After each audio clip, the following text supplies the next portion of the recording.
Like an iron eardrum, it's Sanctuary of Reality, my comic review series. Time now for Cerebus issue 293, the 28th chapter of Latter Days.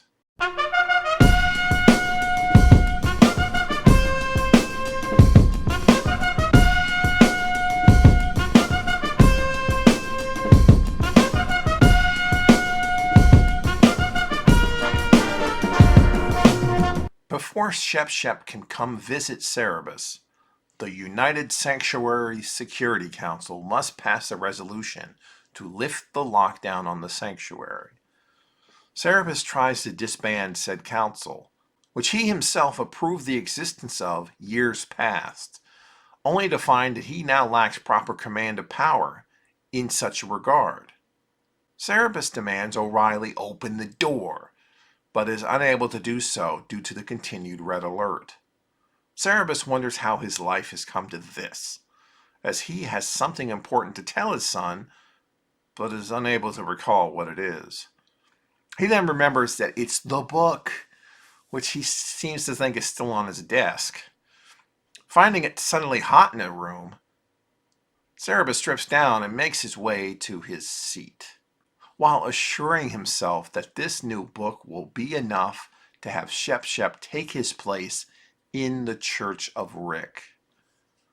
Now bemoaning the messy state of the room, Cerebus spends a few hours making his bed, then later makes his way across the room and tries to figure out how to convince his son to take over the sanctuary. First, he has to figure out how old his son is, and he's unable to determine that at all.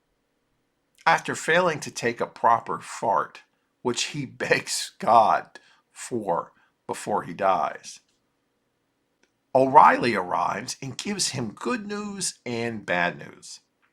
Good news is Cerebus has the votes to let Shep come visit.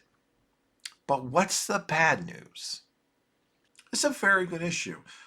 There's more jokes in the same vein of the last two issues, but there's still plenty more haha to be had, such as putting your security in the hands of other people, which include your enemies. Yeah, it's amusing when you think about it. Cerebus was a barbarian. He spent a lot of his early life, as a mercenary. At some point in his declining years, he signed off on letting basically bureaucrats be in charge of his safety. The question isn't where did Cerebus go wrong? As we see, it's where didn't he? Next time, Cerebus faces his greatest challenge, keeping his pants up.